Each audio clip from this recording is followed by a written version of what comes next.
अस्सलाम वालेकुम। प्रोग्राम 10 में खुश आमदीद। मैं हूं इमरान सुल्तान। नाज़रीन, आपको याद होगा हालिया दिनों में जब यूएस प्रेसिडेंट डोनाल्ड ट्रंप ने टैरिफ वॉर का आगाज़ किया तो उसके साथ उसका जो रिएक्शन रहा वो दुनिया भर की कैपिटल मार्केट्स जो हैं वो क्रैश कर गई थी। और पिछले हफ्ते पाकिस्तान स्टॉक एक्सचेंज में भी हमने देखा कि बड़ा ब्लड बात था और एक वक्त में इंडेक्स जो है वो 9000 पॉइंट्स गिर गया, बट सेम डे मार्केट में ऑलमोस्ट 50% की रिकवरी भी देखी गई। और इस वक्त भी पाकिस्तान स्टॉक एक्सचेंज जो है वो अपने ऑल टाइम हाई के ऊपर मौजूद है और हर गवर्नमेंट और बिलखुसूस मौजूदा हुकूमत भी इसका पूरा क्रेडिट लेती है कि जनाब इन्वेस्टर कॉन्फिडेंस जो है वो पाकिस्तान में इस वक्त आया है और पाकिस्तान जो है वो तेज़ी से तरक्की की मंजिल जो है वो तय कर रहा है और सही डायरेक्शन में। तो स्टॉक मार्केट का जो इंडेक्स है वही उसको रिफ्लेक्ट करता है। ज़ाहिर है कि ये हुकूमत बिल्कुल कर सकती है, क्योंकि इसमें अब देखना यह है कि जो दूसरा इसका पॉइंट ऑफ व्यू है वो थोड़ा सा डिफरेंट होता है, क्योंकि इसको इस तरह से भी देखना चाहिए कि जो कैपिटल मार्केट्स हैं या बिलखुसूस जब हम स्टॉक मार्केट की बात करते हैं तो वो एक आम आदमी के तर्ज ज़िंदगी के अंदर उसका रिफ्लेक्शन क्या आता है। हुकूमत तो उसको क्रेडिट लेती है, इन्वेस्टर कॉन्फिडेंस जो है वो कहाँ रिफ्लेक्ट होता है। और फिर तीसरी चीज़ बड़ी इंपॉर्टेंट कि अचानक ही मार्केट में इतनी जब तेज़ी और फिर मंदी और उसके बाद फिर तेज़ी, इतनी जो वल्नरेबिलिटी होती है इसमें कैसे रहा जा सकता है, एक इन्वेस्टर जो है वो कैसे इसमें सर्वाइव कर सकता है। तो ये और इससे जुड़े बहुत सारे सवाल हैं जो आज हम अपनी जो मेहमान शख्सियत है उनसे जानेंगे। हमारे साथ इस वक्त मौजूद हैं नदीम नकवी साहब। बहुत अरसे बाद नदीम साहब जो हैं आज मेरे शो में तशरीफ़ लाए। बहुत शुक्रिया सर आपके वक्त का। सबसे पहले नकवी साहब जो एक ज़माने में पाकिस्तान स्टॉक एक्सचेंज के मैनेजिंग डायरेक्टर भी थे, लेकिन अब माशाल्लाह वो पाकिस्तान स्टॉक एक्सचेंज के, इसके अलावा सेंट्रल डिपॉजिटरी कंपनी के, national clearing company of Pakistan और इसके अलावा VIS रेटिंग एजेंसी जो है इसके बोर्ड के ऊपर है, इसके बोर्ड ऑफ डायरेक्टर्स में शामिल है। तो पाकिस्तान में हमारी जो कैपिटल मार्केट्स की जिस तरीके से परफॉर्म करती है और जो विजन है, मेरे ख्याल से नकवी साहब से ज़्यादा बेहतर कोई और नहीं जानता होगा। बहुत शुक्रिया सर। एक बहुत बहुत शुक्रिया इमरान। सबसे पहले तो सर मैं ये जानना चाहूँगा, बड़ा बुनियादी सा सवाल है, क्योंकि जब हेडलाइंस बनती हैं कि stock index all time high, stock index जो है वो 8000 पॉइंट्स गिर गया, लोग जो है वो अरबों का नुकसान हो गया, थोड़ा सा हमें ये बताइएगा कि किस हद तक हम ये समझते हैं कि जनाब ये पाकिस्तान की रियल इकोनॉमी से आपकी कैपिटल मार्केट्स या स्टॉक इंडेक्स जो है वो रिफ्लेक्ट करता है, या ये समझ लें कि एक आम आदमी जो है, क्योंकि कहा यह जाता है कि जनाब ये बड़ी नीश मार्केट है, एक पर्टिकुलर सर्कल है, कुछ मखसूस लोग हैं जो इसके अंदर लेन देन करते हैं, ये उन्हीं का बेनिफिट होता है। सर जज़ाकल्लाह, thank you very much Imran. पहले तो आपके जवाब देने से पहले मैं अर्ज़ करूँगा कि मैं इस कैपिटल मार्केट में 30 साल से हूँ। 2004 में मैंने दाखिल हुआ था इस कैपिटल मार्केट में। अब 2025 हो गई तो 30 साल तो हो ही गए।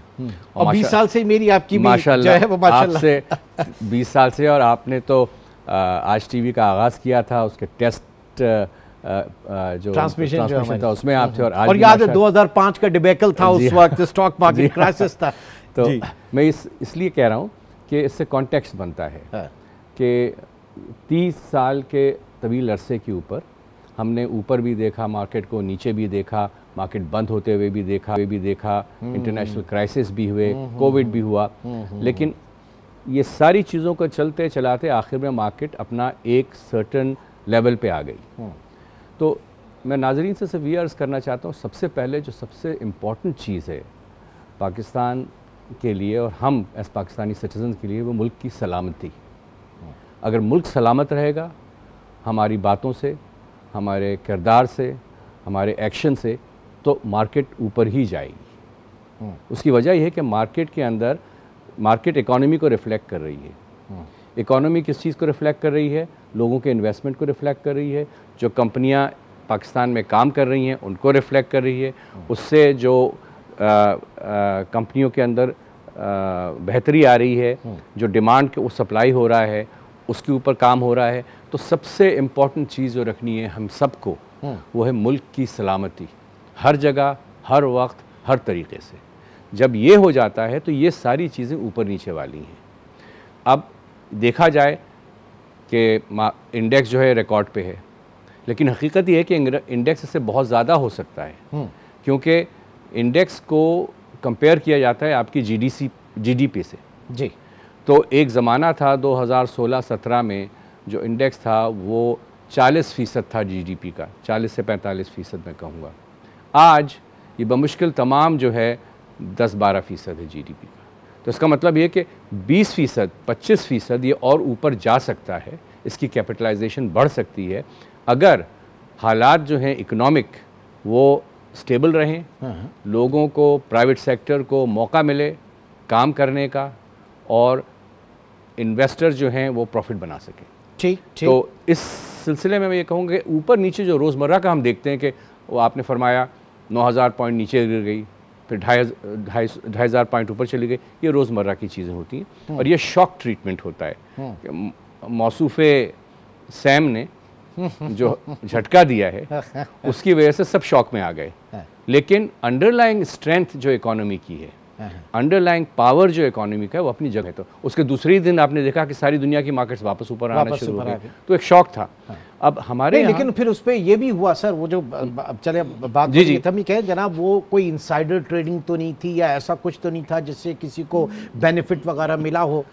ये बहुत कहा जा रहा है, कांग्रेस में भी बातें की जा रही हैं, लेकिन हम बहुत दूर बैठे हैं, तो हमें वसूख के साथ ये नहीं कह सकते हकीकत क्या है। हम ये ज़रूर कह सकते हैं कि मौसूफ का मूड जो है वो ऊपर नीचे बहुत होता है, उससे ये चीज़ें और भी शायद होंगी, मगर मुझे नहीं लगता कि वो इस प्लान के तहत कुछ कहते हैं फिर कुछ होता है। मेरा ज़ाती मुशाहिदा है कि ऐसा नहीं है। ठीक। अच्छा, अब ज़रा आ जाते हैं पाकिस्तान स्टॉक एक्सचेंज, क्योंकि हम जब रीजनल में कंपेयर करते हैं पाकिस्तान, फिर इंडिया की और फिर बांग्लादेश की, इंडिया ज़ाहिर है कि उससे कोई कंपैरिजन नहीं है, उनकी पॉपुलेशन का देखें और पाकिस्तान की पॉपुलेशन, लेकिन हमारा ट्रिक एक आप समझते हैं कि बांग्लादेश के साथ एक कंपैरिजन हो सकता है, क्योंकि सिर्फ अगर मैं रिटेल इन्वेस्टर्स की बात करूं पाकिस्तान में तो वो हार्डली 2,35,000 के करीब है, बावजूद इसके कि आपका स्टॉक एक्सचेंज जो है वो डीम्यूचुअलाइज हो चुका है और आपके इंटीग्रेशन उसकी हो चुकी है, कॉर्पोरेटाइजेशन। एक ज़माने में जो हम सुनते थे कि जनाब डीम्यूचुअलाइज हो जाएगा उसके बाद जो है रिटेल इन्वेस्टर बेस बढ़ेगा, अब हार्डली 2,35,000। बांग्लादेश की अगर बात करें तो उनका जो रिटेल इन्वेस्टर है वो तकरीबन 30 लाख के करीब है, और इंडिया की अगर बात करें वो तो 1,10,00,000 के करीब है। तो हम अपना रिटेल इन्वेस्टर ये कह लें कि हमारी मार्केट में इतनी डेप्थ क्यों नहीं है? उसकी 2-4 वजूहात हैं। सबसे पहले तो एप्पल से एप्पल को कंपेयर करना चाहिए। जब हम कहते हैं बांग्लादेश और इंडिया और पाकिस्तान ये 3 सब कॉन्टिनेंट के मुल्क हैं, तो बांग्लादेश नियरेस्ट होता है। इंडिया और पाकिस्तान, एक ज़माने में पाकिस्तान का पर कैपिटा इनकम इंडिया के बराबर होता था 25-30 साल पहले। अब इंडिया का तकरीबन दोगुना हो गया है हमारा, और बांग्लादेश का भी हमसे थोड़ा सा ऊपर ही है पर कैपिटा इनकम की बात कर रहा हूँ। माने क्या हुए? माने ये हुए कि पिछले 20 साल में उनकी जीडीपी ग्रोथ हमसे ज़्यादा रही, उनका इनकम जनरेशन हमसे ज़्यादा रहा। दूसरा, सेविंग्स रेट, ये एक कल्चरल एस्पेक्ट होता है और एक कुछ कंज्यूमरिज्म की तरफ इशारा होता है। पाकिस्तानी जो हैं वो ज़्यादातर कंज्यूमर ओरिएंटेड बहुत ज़्यादा हैं, उनकी सेविंग्स रेट बहुत कम है। ओके। तो जब सेविंग्स रेट कम होगी तो उतना, अगर आप 100 रुपये कमा रहे हैं और उसमें से 95 रुपये आप खर्ची कर देते हैं, जनरल बात कर रहा हूँ, 5 ही रह जाता है आपके पास। ठीक है।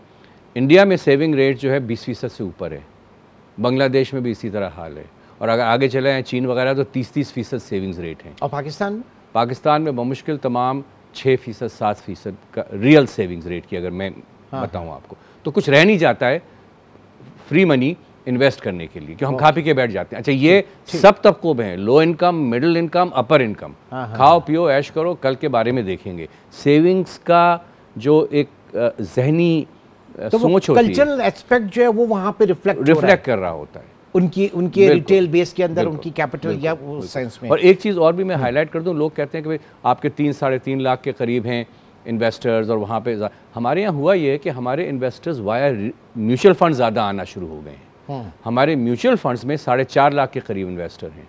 तो इसका मतलब रियलिटी में हमारा इन्वेस्टर बेस 3 लाख नहीं है, वो तकरीबन 9 लाख के करीब है, 8.5-9 लाख के करीब, मगर लोग म्यूचुअल फंड के थ्रू आ रहे हैं। मुझे कोई बिल्कुल सही बात है, क्योंकि वहाँ पे एक्सपर्ट्स बैठे हुए हैं, वहाँ प्रोफेशनल बैठे हुए हैं, आपको नहीं समझ आती कि इस कंपनी में डालें। तो म्यूचुअल फंड फिर अगर देखें तो उनका भी उसी प्रोपोर्शन से ज़्यादा होगा।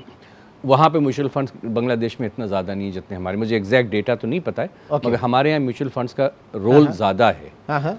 और इसी वजह से मगर ये मैं कहूँगा, क्योंकि मैं सिक्योरिटीज़ मार्केट का आदमी हूँ, स्टॉक एक्सचेंज का आदमी रहा हूँ, हमारे ब्रोकर भाई जो हैं, मैं उनसे ये ज़रूर कहूँगा 70 साल में आप लोगों ने 3 लाख सिर्फ इन्वेस्टर क्रिएट किए, क्यों? यही हमारा बुनियादी सवाल है। ये रिस्पॉन्सिबिलिटी किसकी है? हाँ, मुल्क में ऊपर नीचे चीज़ें होती हैं, हर मुल्क में होती हैं, बांग्लादेश में भी क्राइसिस हुआ है, वहाँ भी चीज़ें होती हैं। इस गिवन सिनेरियो के अंदर जिसमें आप कह रहे हैं कि सेविंग रेट्स इंतहाई कम है, तो ऐसे में पाकिस्तान की जो कैपिटल मार्केट्स हैं वो किस तरीके से एक प्रोडक्टिव इन्वेस्टमेंट की तरफ लेकर आ सकती है?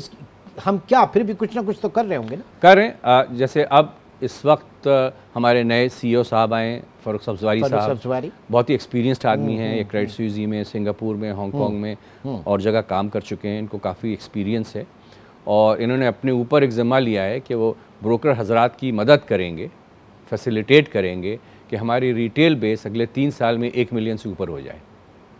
अब सवाल होता है कैसे? कहना तो बड़ा आसान होता है। तो सबसे इम्पॉर्टेंट और सबसे ज़रूरी चीज़ है डिजिटाइजेशन। इस वक्त ऑटोमेशन, डिजिटाइजेशन और मोबाइल, मेरा ख्वाब ये है कि अगले 5 साल के अंदर इस फ़ोन के ऊपर सुबह उठ के मैं आपका न्यूज़ चैनल देखूं, मैं कहूँ अरे इमरान ने तो ये बात कर दी भाई, मैं आज जो हूँ ट्रेजरी बिल्स लेना चाहता हूँ, कल मैं कहूँ कि मैं गोल्ड लेना चाहता हूँ, परसों में ज़रा इस्लामिक हूँ, मैं कहता हूँ सुकूक में जाना चाहता हूँ, तरसों में स्टॉक में जाना चाहता हूँ। मेरे एक हाथ में एक मोबाइल, एक एप्लीकेशन में ये सब होना चाहिए।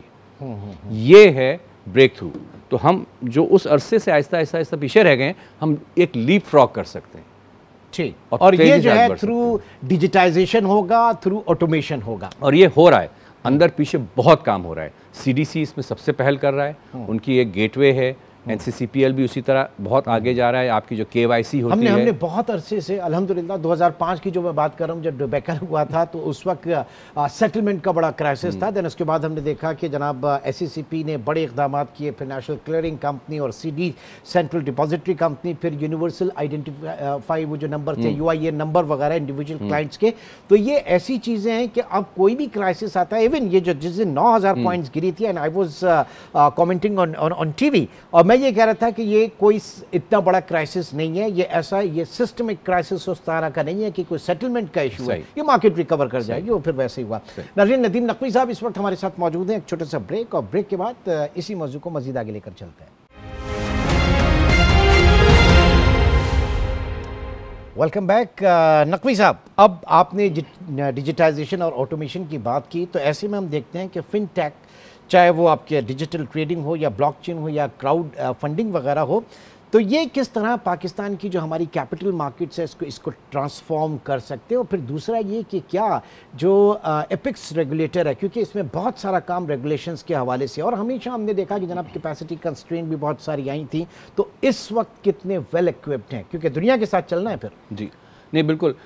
एक तो ये कि मैं रेगुलेटर्स के बहुत ज़्यादा फेवर में नहीं रहता हूँ, मगर मैं कहूँगा कि SCCP ने कमाल किया है। उन्होंने अपने रेगुलेशंस के अंदर जो चेंजेस लेके आए हैं और इस वक्त जिन चीज़ों पे काम कर रहे हैं, और जिस तरह से वो PSX को, सेंट्रल डिपॉजिटरी को और नेशनल क्लियरिंग को सपोर्ट कर रहे हैं डिजिटाइजेशन के लिए, वो पाकिस्तान की हिस्ट्री में पहले कभी नहीं हुआ है। बहुत ज़्यादा हमारे पास उनकी सपोर्ट है। यहाँ तक कि ऐसी चीज़ें जैसे कहते हैं टोकनाइजेशन, ऐसी चीज़ें जो कहते हैं fractional tokens of assets. For example, आपके पास रियल एस्टेट की रीट है, आप रीट खरीद फरोख्त कर सकते हैं, मगर एक सर्टेन अमाउंट ऑफ पैसा होना चाहिए उसके लिए। रिटेल इन्वेस्टर उसमें और किस तरह आ सकता है? तो अगर रीट के डिजिटल टोकन बन जाएं, तो आप token like a crypto currency REIT में डील कर सकेंगे। उसके ऊपर रेगुलेशंस पे भी काम हो रहा है, उसकी टेक्नोलॉजी पे भी काम हो रहा है। अच्छा। तो अब ऑब्वियसली हमें रिस्क मैनेजमेंट भी करना पड़ता है। एग्जैक्टली, वो तो सबसे पहले, क्योंकि जाहिर है कि वो ट्राइड एंड टेस्टिफाइड होगा, उसके बाद ये आगे चलेंगे रिस्क मैनेजमेंट। क्योंकि माशाल्लाह नज़र न लगे, हमारे यहाँ मास्टर्स भी बहुत मौजूद हैं, कि अगर बिल्कुल फ्रीडम दे दी जाए तो पता चला किसी साहब ने एक दिन सारे का सारा उड़ा दिया। तो हमें वो सारी चीज़ें, आईटी की सिक्योरिटी, एंटी हैकिंग, इस तरह की चीज़ें देखनी है, मगर इस पे काम हो रहा। मेरा अपना ख्याल है कि 2 साल से 3 साल में आप देखेंगे मार्केट की जो ऑटोमेटेड साइड है, डिजिटल साइड है, वो बहुत आगे चली गई है। ठीक। अच्छा, अब ये कॉर्पोरेट बॉन्ड मार्केट के हवाले से क्या हो रहा है? मरहूम अरशद ज़ुबैरी साहब बहुत इसके ऊपर हमारी बात हुआ करती थी, आपको याद होगा अच्छी तरह। हम क्यों नहीं उसको डेवलप कर पाए? फिर दूसरा, हम प्रोडक्ट की बात कर रहे हैं, आपने कहा कि जनाब वो टी बिल्स वगैरह जो हैं वो ट्रेड हो रहे हैं, लेकिन उसमें मेन जो है वो गवर्नमेंट ऑफ पाकिस्तान जो है वो एक इन्वेस्टर है वहाँ पर, तो वो भी ट्रू सेंस में मेरे ख्याल से जिस तरीके से आवाम की पार्टिसिपेशन होनी चाहिए वो उसमें नहीं हो रही है। सर, इसके 2 पहलू हैं। एक तो ये कि इसका ताल्लुक़ सबसे ज़्यादा मॉनेटरी पॉलिसी से है और मैक्रो इकोनॉमिक मैनेजमेंट से है। अगर एक हुकूमत कॉन्स्टेंटली फिस्कल डेफिसिट चलाती रहेगी, जो कि हिस्ट्री में रहा है, तो उसको पैसे की ज़रूरत होगी और उससे बड़ा कोई बोरोवर नहीं है। और क्योंकि थ्योरेटिकली वो सॉवरेन है तो रिस्क फ्री है उसको लैंड करना, तो आपके जो फाइनेंशियल इंस्टीट्यूशंस हैं वो किसी और को क्यों पैसा देंगे? नहीं तो फिर वही बात हुई ना कि बैंक्स जो हैं वो प्राइवेट सेक्टर को लैंड नहीं कर रहे, वो कमर्शियल जो वो गवर्नमेंट को कर रही है और गवर्नमेंट वहाँ पे उस कैपिटल मार्केट्स के अंदर जाके उस इंस्ट्रूमेंट को यूज़ कर रही है। नहीं, अब इसमें चक्कर ये है कि देखें, एक इकोनॉमिक इक्वेशन है, GDP is equal to consumption by the private sector, investment by the corporate sector and government expenditure. हमारे यहाँ ये जो है ये 70% है गवर्नमेंट एक्सपेंडिचर। अब गवर्नमेंट एक्सपेंडिचर मेरी नाक़िस अक़ल और एक्सपीरियंस से ये मैं बता सकता हूँ, worst possible most inefficient way of doing anything in life है। अच्छा। गवर्नमेंट जो है इस job is simply to regulate, put the rules in place, let the private sector do the. अच्छा, लकीली हमारे फाइनेंस मिनिस्टर साहब जो हैं उनका फ़लसफ़ा भी यही है। और आपने देखा है कि हमें पिछले 2 साल में हम स्टेबलाइजेशन तो हुआ है, मगर उसकी कॉस्ट बहुत बड़ी देनी पड़ी है। ग्रोथ बिल्कुल रुक गई है। और ग्रोथ कहाँ से रुकी है? वो इसलिए रुकी है कि डेवलपमेंट एक्सपेंडिचर और गवर्नमेंट एक्सपेंडिचर के ऊपर कंट्रोल हो गया, क्योंकि सबसे ज़्यादा वेस्टेज, करप्शन यही होता था। तो उसको स्लो डाउन तो हुआ है, क्योंकि अगर रोड्स नहीं बनेंगी, डैम्स नहीं बनेंगे और डिले होंगे तो सीमेंट नहीं बिकेगा, स्टील नहीं बिकेगा, इकोनॉमिक एक्टिविटी आपकी कम हो जाएगी। बिल्कुल, हाँ। तो मगर हमें उसके थ्रू गुजरना था। मैं कोई ख़ास फ़ैन नहीं हूँ मिस्टर मस्क का, लेकिन वो डोज जो है ना, department of economic efficiency of government, I think something like that is needed here. Cut करें ब्यूरोक्रेसी को। 1 लाख से ज़्यादा आदमी है, सिर्फ सर्वे करता है कि कैटल और गोट कितने हैं पंजाब में। 1 लाख से ज़्यादा क्यों भाई? ठीक है, यानी पहले हम स्टेबिलिटी की तरफ देखें, फोकस हो थोड़ा सा, उसके बाद हम आगे बढ़ें। बिल्कुल। अच्छा, अब ऐसे में जो एक और बात की जाती है, क्योंकि दुनिया अब दूसरे पैराए में देख रही है, मैं वेंचर कैपिटल की तरफ जाता हूं, जो हमारी स्टार्टअप्स हैं उनका एक एक्सेस जो है आपकी कैपिटल मार्केट दुनिया भर में होता है, पाकिस्तान में अनफॉर्चुनेटली उस तरह से वो नहीं है। फिर वेंचर कैपिटल जो है वो पाकिस्तान में उस तरह से ग्रो नहीं कर पा रहा। ये कैपिटल मार्केट्स कितना बड़ा एक सोर्स बन सकती हैं इनके लिए? ये बहुत बन सकती है। इसका भी थोड़ा सा हिस्ट्री बताते चलूँ कि हम दोनों पुराने पापी हैं। सबसे पहला कदम टेक्नोलॉजी वेंचर कैपिटल में अकील भाई ने लिया था। अकील डैडी साहब। हाँ, TMT वेंचर्स थे, उसका मैं चेयरमैन भी था, और उन्होंने उस ज़माने में 300 मिलियन रुपए लगाए थे। उनके साथ में पाक कुवैत भी था, विमेंस बैंक भी था। वो लोग चले गए थे, मगर ये हिम्मत करके बंदा रहा, और इसमें से उनका रिटर्न 43% पर एनम IRR था जब उन्होंने एग्जिट किया। इससे 7 कंपनीज उन्होंने इंक्यूबेट की थी टेक्नोलॉजी की, जिसमें बाज़ जो थी वो हॉलीवुड तक जाके उन्होंने काम किया। आपके ये जो सारे लॉयल्टी प्रोग्राम्स वगैरह हैं, इन सारे की कंपनीज बनी, और 4 उसमें से नहीं चली, 3 चली, मगर उन सिर्फ 3 ने 43% का IRR दिया। तो ये तो पोटेंशियल रहा। उसके बाद किसी और ने इस तरह की, और ये एक बड़ा वैसा ही प्रोपोर्शन होता है, ठीक है, वो सैकड़ों की तादाद में होते हैं, स्टार्टअप्स वगैरह होते हैं, उसमें सक्सेसफुल रेशियो इतना नहीं होता, लेकिन जो होते हैं वो ठीक ठाक चलते हैं फिर। और अब इस वक्त हो रहा है, इस वक्त कई लोग हैं जो कि प्राइवेट इक्विटी वेंचर कैपिटल का काम शुरू कर रहे हैं। अभी पिछले 2-3 साल में हुआ, स्पेशली टेक्नोलॉजी की साइड पे, और आपने देखा होगा पिछले साल भी टेक्नोलॉजी में काफ़ी पैसा आया है। इंटरनेशनली। हाँ। पाकिस्तान के लिहाज से तो बहुत ज़्यादा है, 300-400 मिलियन, दुनिया के लिहाज से बहुत कम है, मगर हमारे यहाँ स्टार्ट तो हुआ है। हम ये कर रहे हैं, हमने जैम बोर्ड जो हमारा है which is for small companies, हमने जो चीनी हमारे मेजर शेयर होल्डर्स हैं उनसे बहुत डिटेल में इसके ऊपर बात की कि आपके यहाँ किस तरह होता है। उन्होंने कहा हमारा पूरा इकोनॉमिक सिस्टम जो है, एनवायरमेंटल सिस्टम जो है, पूरा इकोसिस्टम जो है वो है इनोवेशन के लिए। ठीक है। Universities, government, private high net worth individuals, big funds and उनके यहाँ स्टार मार्केट कहलाती है। अच्छा। स्टार मार्केट जो है वो इन सबको साथ लेके आती है, वहाँ वो लिस्ट करते हैं और वहाँ लेके आगे बढ़ते हैं। आपने देखा डीप सीक वो स्टार मार्केट की पैदावार है। अच्छा, ये जब चीनी आए थे मैं 2016 समथिंग 2016-17 और स्टॉक मार्केट आपकी डीम्यूचुअलाइज हुई थी, तो उस वक्त ये था बड़ा स्ट्रैटेजिक इन्वेस्टर होंगे और इनकी इन्वेस्टमेंट बड़ी आएगी पाकिस्तान में, पोर्टफोलियो इन्वेस्टमेंट और कैपिटल मार्केट्स के अंदर। वो खुद तो आके बैठ गए, इन्वेस्टमेंट उतनी नहीं आई ना कोई साहब। इन्वेस्टमेंट के लिए देखिए, let us be honest, Pakistan में इंटरनेशनल इन्वेस्टमेंट बहुत कम, शुरू से 1947 से अभी तक कहाँ से आई है? Asian development bank, world bank, IFC। Private sector क्या है? आपको हबको याद होगा, आपको कैपको याद होगा, आपको अब थोड़ी बहुत एक दो पावर सेक्टर के अंदर आई कहाँ है? क्या हमने अपने आप को इस काबिल बनाया है कि हम फॉरेन इन्वेस्टर्स को अट्रैक्ट करें? नहीं बनाया। And what about the portfolio investment में फॉरेन इन्वेस्टर? पोर्टफोलियो इन्वेस्टर बहुत आए एक ज़माने में। एक पॉइंट था जब पाकिस्तान में वो कहते थे कि फेयर एंड लवली घूम के आया सारा। वैसे मुझे अरशद जुबैरी साहब जो बड़े याद आ रहे हैं इस वक्त, होना चाहिए था उनके साथ। उनको मग़फ़िरत अता फरमाए, बहुत ही ज़बरदस्त इंसान है। अभी पिछले 3 साल में तकरीबन आप समझें 400-450 मिलियन डॉलर चला गया है। अच्छा, फॉरेन पोर्टफोलियो रिपैट्रिएट जिसे आप कहेंगे। रिपैट्रिएट नहीं, उन्होंने पैसे सेल करके निकाल लिए। ओके। उसके बावजूद मार्केट रिकॉर्ड पे है। तो इट शोज कि हमारी मार्केट के अंदर दम दरूद है।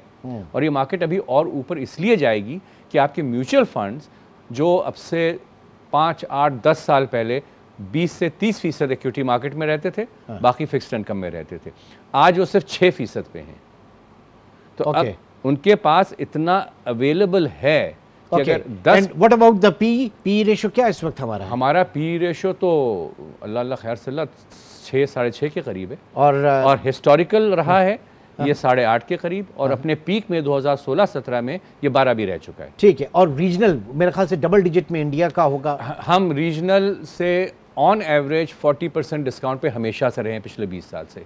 आज वजह उसकी हमेशा एक दफ़ा मुझे याद, एक दफ़ा एक और MD हुआ करते थे और उन्होंने कन्विंस इस बात पे किया कि जनाब हम जो हैं वो 5% पे है, इंडिया 10% पे और बांग्लादेश इतने % पे। तो मैंने कहा सर, जिसका माल सस्ता उसका होता है जिसका बिकता नहीं है।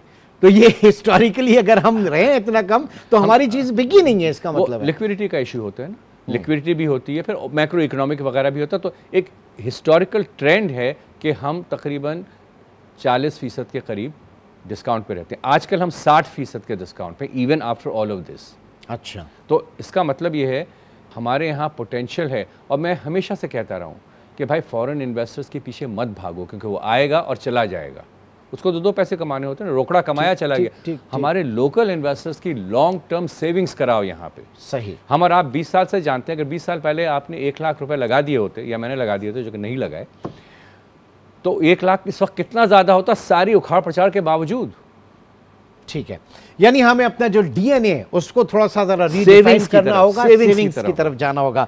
बहुत बहुत शुक्रिया नदीम नकवी साहब हमारे साथ मौजूद थे। और ज़ाहिर है कि जो स्ट्रक्चरल रिफॉर्म्स हैं उनको देखते हुए आगे जो पॉलिसीज़ हैं, जो रेगुलेटर हैं हमारे, चाहे वो एपेक्स है या फ्रंट लाइन रेगुलेटर, ये यकीन से कहा जा सकता है कि जनाब मुस्तकबिल जो है बड़ा रोशन है। पाकिस्तान स्टॉक एक्सचेंज, ये इंडेक्स इसी तरीके से आगे बढ़ेगा और रिटेल इन्वेस्टर बेस भी इंशाल्लाह ज़रूर बढ़ेगा। बहुत बहुत शुक्रिया सर आपका, थैंक यू वेरी मच। नाज़रीन, एक छोटा सा ब्रेक, और ब्रेक के बाद कुछ और खबरें आपके साथ शेयर करेंगे। एक छोटे से ब्रेक के बाद दोबारा मिलते हैं।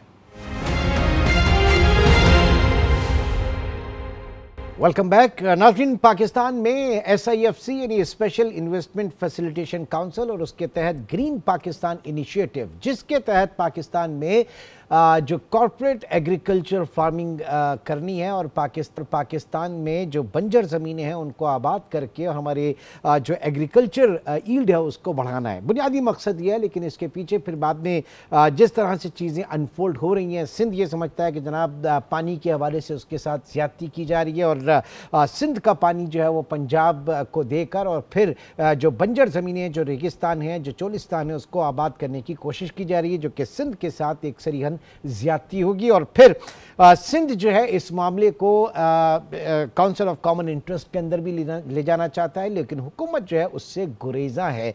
और दूसरी तरफ हम ये भी देख रहे हैं कि कल बिलावल भुट्टो ने बाकायदा धमकी भी दे दी सिंध हुकूमत को इस वक्त कि अगर पानी के मामले पे उन्होंने ये जो नहरी मंसूबे हैं इनको पीछे ना किया, इनको रोल बैक ना किया, तो वो हुकूमत का साथ छोड़ देंगे। मामला किस तरफ जा रहा है, क्या नज़र आता है, ये सारी चीज़ हम जानेंगे। माजिद निज़ामी सीनियर सहाफ़ी तज्ज़ीब हमारे साथ मौजूद हैं। निज़ामी साहब, सबसे पहले तो ये जानना चाहेंगे, ये इस मामले में जिस तरह से शिद्दत आ रही है, तेज़ी आ रही है, क्या पहले इसे फोर्सी नहीं किया गया था जब ये सारी चीज़ें बन रही थी और ये ग्रीन पाकिस्तान इनिशिएटिव लिया जा रहा था, तो क्या उस वक्त इसको इतनी अहमियत नहीं दी गई थी? जी बहुत शुक्रिया। असल में चूंकि हुकूमत में फैसला साजी का निज़ाम ज़रा मुख्तलिफ है, तो इसलिए उसमें पीपल्स पार्टी भी कभी कभार तनकीद करती है। मुस्लिम लीग नून जो है वो अपना किरदार किस हद तक अदा कर रही है, ये भी एक सवालिया निशान है। तो इस सारी सूरत हाल के अंदर पहली मरतबा इलेक्शंस के बाद से पीपल्स पार्टी को एक इम्तिहान का सामना है। इससे पहले तो वो आईनी ओहदों पर मौजूद थे, कभी कभार तनकीद भी कर लेते थे, लेकिन इस वक्त मामला चूंकि उनके अपने मजबूत किले का है, सिंध का है, तो इसलिए उन्हें इस वक्त ज्यादा फिक्र है, जिसकी बुनियाद पे उन्हें दो तरफ से मुजाहमत का और एहतजाज का सामना है। एक तो अंदरूनी सिंध में कॉन्फ्रेंस जमातों की जानिब से जब इस चीज को उठाया गया, और दूसरी तरफ जब हुकूमत की जानिब से इस चीज के ऊपर एक इस्तकामत दिखाई गई और कहा गया कि ये फैसले तब्दील नहीं होंगे। अब इस सारे मसले के अंदर जो दिलचस्प पहलू है वो ये है कि पीपल्स पार्टी वफाक की हुकूमत को जब मुखातिब करती है तो इंटरेस्टिंग पॉइंट ये है कि मुस्लिम लीग नून इस सारे मामले से इर्रेलेवेंट नजर आती है बड़ी। और न सिर्फ इर्रेलेवेंट सर, न सिर्फ इर्रेलेवेंट बल्कि काफी एक इत्मीनान से भी बैठी हुई है साइड पे। वो इस टॉपिक के ऊपर कहीं से कुछ इतना इस गोलाबारी हल्की फुल्की जरूर होती है, लेकिन कोई इतना सीरियस नहीं लिया जा रहा है इस चीज को। जी, उसकी बुनियादी वजह यह है कि पंजाब के अंदर भी वो स्टेक होल्डर नहीं है। और अगर हम इस सारी चीज की डिटेल देखें तो ये जितने भी मॉडर्न फॉर्म्स बन रहे हैं, यहाँ पर जब वज़ीर आला पंजाब मरियम नवाज ने भी इसका दौरा किया तो उनकी कैबिनेट के जो मिनिस्टर्स हैं, सीनियर मिनिस्टर मरियम औरंगजेब, आशिक किरमानी और इरिगेशन मिनिस्टर काजिम अली पीरजादा, वो भी सिक्योरिटी पासेस के साथ उन लोकेशंस के ऊपर मौजूद। तो इसलिए मुस्लिम लीग नून का इस सारे मामले में स्टेक नहीं है। अब चूंकि पीपल्स पार्टी मुस्लिम लीग नून को ही सुना सकती है, वो डायरेक्ट मुखातिब नहीं कर सकती इस्टेब्लिशमेंट को या रियासत के दूसरे इदारों को, तो इसलिए वो वज़ीर आज़म शहबाज शरीफ और मुस्लिम लीग नून को ही हरफ तनकीद बनाए हुए हैं। और हमने ये देखा है कि गुज़िश्ता कई दिनों से मुस्लिम लीग नून की जानिब से मुकम्मल खामोशी थी। एक बयान अब सामने आया जिसमें मुशीर वज़ीर आज़म राना सनाउल्लाह ने यह दावा किया है कि जी मियां नवाज शरीफ और मियां शहबाज शरीफ ने यह हदायत की है कि इस मसले को बातचीत के जरिए हल किया जाए। ये पहला एक ऐसा स्टेटमेंट है कि जिसके अंदर मुस्लिम लीग नून की जानिब से कोई एक्टिविटी दिखाई गई है। और मेरा ख्याल है कि उसकी वजह यही है कि हैदराबाद जलसे के अंदर जो बातचीत हुई है, और इस बिलावल भुट्टो जरदारी की तकरीर के अंदर जो एक अहम पॉइंट है मेरे ख्याल में वो ये है कि इन्होंने कहा है कि हम मुखालफत बराए मुखालफत नहीं कर रहे, बल्कि ये मुखालफत बराए इस्लाह है। तो ये जब मुखालफत बराए इस्लाह की टर्म यूज की गई है तो उसका मतलब ये है कि बिलावल भुट्टो जरदारी भी बातचीत करना चाहते हैं, क्योंकि शायद उन्हें ये पता है कि अगर वो गवर्नमेंट से निकलते हैं तो नेशनल असेंबली के जो चेस बोर्ड है या नंबर गेम है वो इस तरह की नहीं है कि पीपल्स पार्टी वहां से निकल के भी सर्वाइव नहीं। लेकिन बात यह है कि इस वक्त जो शदीद अवामी रिएक्शन है, अभी खबरें आई कि खेलदास कोहिस्तानी जो उनके एमएनए हैं उनके ऊपर भी एक हमला हुआ। ये बड़ा सीरियस मामला है, कहीं ना कहीं इसको हल होना है और फिर ज़ाहिर के नेगोशिएशन के थ्रू। उसके लिए काउंसिल ऑफ कॉमन इंटरेस्ट है, हुकूमत क्यों नहीं लेके जा रही इस मामले को काउंसिल ऑफ कॉमन इंटरेस्ट में? जी, ये बड़ा एक अहम पहलू इसलिए है कि मुश्तरका मुफादात कौंसिल का जो इजलास है वो 90 दिन के अंदर कानूनी तौर पे, आईनी तौर पे हो जाना चाहिए। लेकिन विक्रम शहबाज शरीफ के आने के बाद से ये इजलास नहीं हो पाया। तकरीबन 15 से 16 माह हो चुके हैं। तो इससे हम इस चीज का बखूबी अंदाजा लगा सकते हैं कि मुस्लिम लीग नून या वज़ीर-ए-आज़म शहबाज शरीफ वो ड्राइविंग सीट पर मौजूद तो हैं, लेकिन शायद वो ड्राइव नहीं कर रहे, इसलिए उन्हें इस तरह की जो चीजें हैं उनकी फिक्र नहीं है। उससे पहले पोर्ट्स एंड शिपिंग का एक मसला हुआ कराची के, वहां पे उनके लिए भी मुश्तरका मुफादात कौंसिल में आना चाहिए था चीजों को, लेकिन वो नहीं आई। इसलिए हम देखते हैं कि मुस्लिम लीग नून की जानिब से भी कोई रिस्पॉन्सिबल एटीट्यूड इसलिए नहीं दिखाया जा रहा कि शायद वो भी समझते हैं कि चीजें उनके हाथ में नहीं है। इसलिए पीपल्स पार्टी भी मुस्लिम लीग नून को मुखातिब करती है, लेकिन वो अपना एहतजाज किसी और क्वार्टर की तरफ दिखाना चाह रही होती है। नहीं तो एक अल्टीमेट फिर इसका क्या नजर आ रहा है आपको? आगे चल के होगा क्या? ये एजिटेशन इसी तरह चलेगा या फिर क्या होगा? जी बिल्कुल, एजिटेशन इसी तरह चलेगी और उस एजिटेशन की बेस के ऊपर पीपल्स पार्टी ये चाहेगी कि वो रिलीफ हासिल करे। लेकिन दूसरी तरफ मसला ये है कि वो जो प्लान्स बनाए गए हैं या जो मॉडर्न फार्मिंग के जो मामलात हो रहे हैं पंजाब के अंदर, वो रोल होते नजर नहीं आते। तो इसलिए पीपल्स पार्टी को इस सारे मामले के अंदर मुज़ाकरात के अंदर कोई ऐसी अच्छी डील ना मिले, तो इसलिए मुझे इस चीज की कोई तवक्को नहीं है। बिल्कुल सिंध में गम और गुस्सा मौजूद है, लेकिन दूसरी जानिब चूंकि मामलात मुख्तलिफ हैं, तो इसलिए आने वाले दिनों में पीपल्स पार्टी को थोड़ी सी मुज़ाहमत का सामना भी हो सकता है और ये हो सकता है कि उनके मुतालबात 100% ना माने जाएं। ठीक है, बहुत बहुत शुक्रिया। हमारे साथ मौजूद थे माजिद निज़ामी। और ज़ाहिर के मामला है वो इतना आसान नहीं है इसका हल, क्योंकि इसमें बड़ी पेचीदगियाँ हैं। और फिर पाकिस्तान पीपल्स पार्टी जो बारहा हुकूमत से हुकूमत छोड़ने का कह चुकी है कि हम हुकूमत छोड़ देंगे, लेकिन इस पर्टिकुलर मामले में हुकूमत के पास भी बहुत कुछ नहीं है कि वो पाकिस्तान पीपल्स पार्टी को दे सके। तो यकीनी तौर से फिर उसी तरफ देखना होगा पीपल्स पार्टी को कि जहाँ से फिर ये सारा इनिशिएट किया गया। नाज़रीन, आज के प्रोग्राम से इतना ही। इंशाल्लाह आपसे कल मुलाकात होगी। अपना बहुत ख्याल रखिएगा। अल्लाह हाफ़िज़।